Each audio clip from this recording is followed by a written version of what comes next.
Is there such thing as too much esports?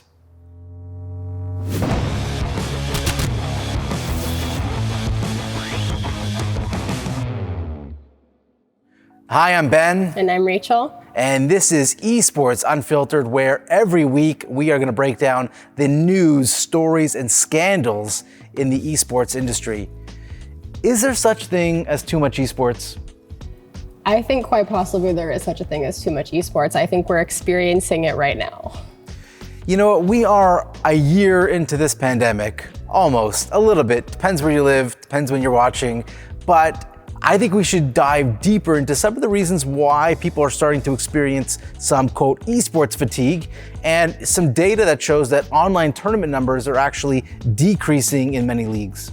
So I think part of the saturation, part of the fatigue, you have to kind of compare to traditional sports. You know, in the NBA, yes, the NBA is televised. The development league is probably televised on community channels, whatever, I'm sure you can find it. But below that, there's nothing. In esports, every single level, from like the guy who's like played 10 times to the pros, is all streamed. So is that one reason maybe why there's just too much esports, too many tournaments, and people are getting tired of watching? I mean, I feel like that could definitely be part of it. I mean, we really need to see the industry, you know, as it grows into this more professional state. We've needed a lot of regulation and structure to come in for a few years now. I mean, there has been no regulation, there is no structure, there's no exact way to how do you get into esports, how do I get scouted, what teams do I play on to get scouted for bigger teams. There's no structure and flow of movement of people, of players. So we do need that structure, and I think you're right, we don't need to be seeing sort of, the little leagues that would be like the children's league baseball in comparison. You know, we don't really need to be watching the little leagues. We need to be watching the big leagues and put that structure so that people can go from the little leagues to the big leagues very smoothly. It's a good point. And thinking of the league, I actually think there's less fatigue, or maybe even no fatigue, in League of Legends, which has a way more structured system, versus when I look at like CSGO, it's just, you know, there's ESL, there's Blast, there's Flashpoint, there's a lot of other ones.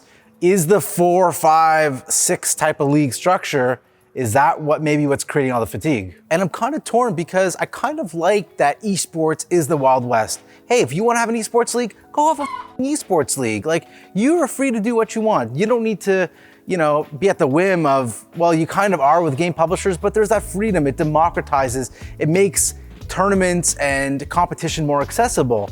But I guess there's a price to pay with that. I like that there is kind of that one League of Legends system, or I like that there's a Call of Duty or Overwatch structure, and it means when I am watching competitive Call of Duty, it means something.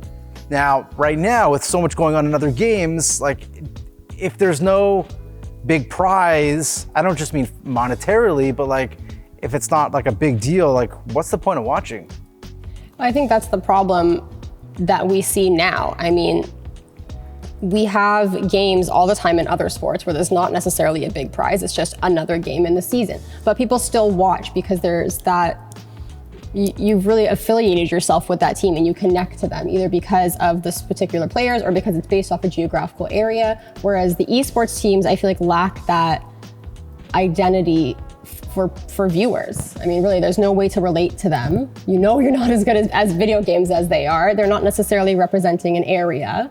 So, I mean, there's a lot lacking from what draws people emotionally to physical sports than to esports.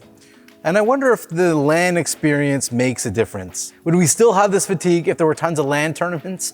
Is this a product of the online system, or is it just January and we're kind of bitter and need to complain about something?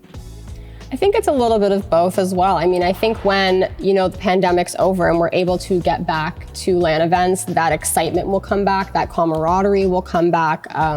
You know, the energy of the live event will come back, and it will bring people coming back, and you can meet people who are also interested in esports. So it's an awesome social event too. Right now, I mean, in the pandemic, everyone's living, eating, breathing, working off of a screen in their own home. So to watch video games as well as play video games and watch TV and do all these things on a screen, there's going to be a little fatigue in all areas of screen time, I think. I mean, we've seen it with, television numbers in some cases for some shows are going up, but in a lot of others are going down because they were excess and people don't need the excess screen time anymore. So, I mean, I think that's a big part of it too, is the times we're in. Yeah. No, good points. And we're definitely watching a lot more just Twitch in general. So maybe that kind of like gets a little bit tiring. Recently we've seen finally the return of like international competition in traditional sports. We touched on this in a previous episode about the Olympics and competing for your country. We're already starting to see the return of traditional sports in international competition. And I guess it depends where you are watching this from. What it added, for me watching international hockey for the first time in a long time is that desire to see your country win. And I just don't really give a shit if it's Dignitas or XSET. In a lot of these games that I don't watch regularly or play regularly, I just really don't care who wins. But if you added that international element, I would be into it. I would be into Canada fighting for the Tekken Cup. I don't watch Tekken, but I want to see that. I would cheer Canada on. Or if it was PUBG Mobile, I'd be like, yeah, Canada, PUBG Mobile, let's do it, let's get it. It's the excitement. I think being in Toronto and in Canada, I don't know, I just don't have teams to cheer for. And I can just say personally, that's where my fatigue is that none of these events right now have Canadian teams or Toronto teams playing, and I just don't give a shit. Yeah, I mean, absolutely. It comes back to that team identity. If you're not embedding that team in the culture of where you're trying to grow that team from in that home space, then you're not going to have the fans that feel like they can relate to you and that they want to stand behind you and cheer for you.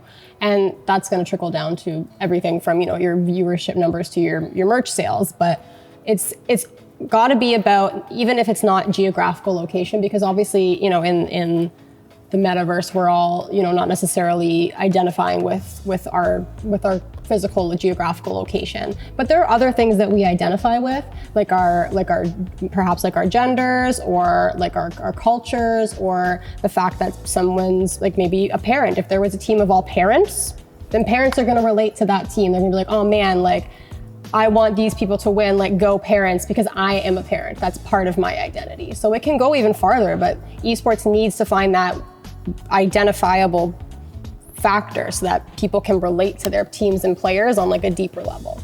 Yeah, and even why isn't there an Overwatch World Cup? Why can't they do it? The only thing I can think of is just say it's online, it's hard with the servers and playing in Vietnam and playing in Canada, but there could be a solution. You could figure something out that would work to make an international online competition, right? Or am I wrong? I mean, absolutely. I think you could make it work. I mean, at the very least, you could fly players to a place where there is, the internet and equipment that they need in order to compete.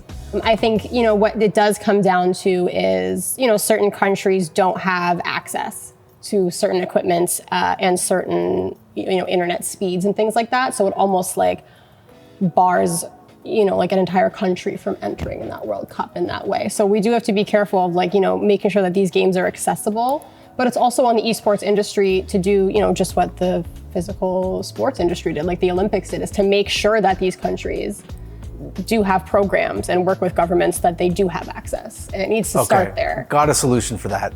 You have a continent winner and then just fly the 6 continents.